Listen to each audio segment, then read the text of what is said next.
सानजौफुनि गोजोननायजों लोगोसे नोंथांमोनखौ आंनि केके लाइभ बड' रादाबाव खेबसे बरायबावनाय थाबाय। Big breaking news.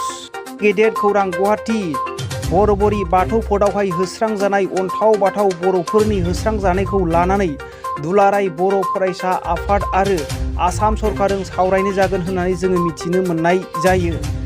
बेयावहाय आबसु आरो सिसेटनि गोख्रों नारसिननायावहाय बे हाबाफारिखौ लानाय जादों होननानै जोङो मिथिनो मोननाय जायो। बे सावरायनाय हाबाफारियावहाय केबिनेट मन्त्रि इउजि ब्रह्म आरो डक्टर रेनुस पिगु बिथांमोनहा सावरायनायाव लोगो लागोन आरो जोंनि दुलाराय बर' फरायसा आफादनि आफादगिरि दिपेन बर' बिथाङाबो बाहागो लागोन होननानै जोङो मिथिनो मोननाय जादों।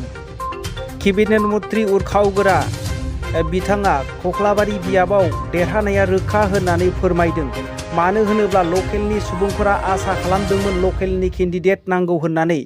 बेनि थाखायनो लकेलनि सासे राफोद गोसो गुदुं मन्थु बर'खौहाय सायख'नाय जाबाय होननानै बिथाङा फोरमायदों। पार्टिखौ नायालासैनो जौगानायनि मुङावहाय भट होगोन गासै सुबुंफोरा होननानै बिथाङा फोरमायदों। जेरैहाय रोनगोरा नार्जारिखौ खम केन्डिडेट थानायावबो जौगानायनि मुङावहाय सापर्ट खालामनानै देरहासार जाहोदों। बेबायदिनो मन्थु बर'आबो देरहासार जागोन होननानै बिथाङा रोखायै फोरमायथिदों। आलफायाव थांनो लाहार फाहार जानाय 4 सुबुंखौहाय एरेस्ट खालामनो हानाय जादों।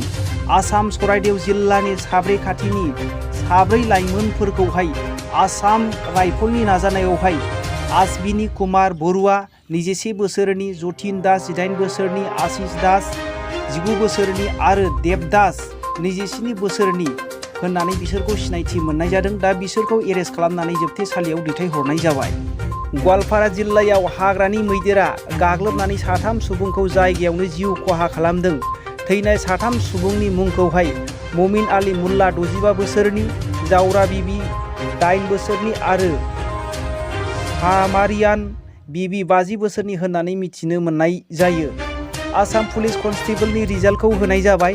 कनस्टेबल SIF 2019 आव जाय सुबुंफोरा एग्जामिनेसन होनानै दोनदोंमोन, आनजाद होदोंमोन, बिथांमोननि रिजाल्टखौ होनाय जाबाय। जायफोरानाखि एग्जाम होदोंमोन बिथांमोनहा आसाम पर्टेलाव थांनानै फन नाम्बार आरो डेट अफ बार्थ होनानै इमेल नाम्बार होनानै नोंथांमोनहा जाय सुबुंफोरा आनजाद होदोंमोन नायनानै लानो हासिगोन। बेजों लोगोसे सानजौफुनि रादाबा एसेनोसै। जै बर' हारिनि जै।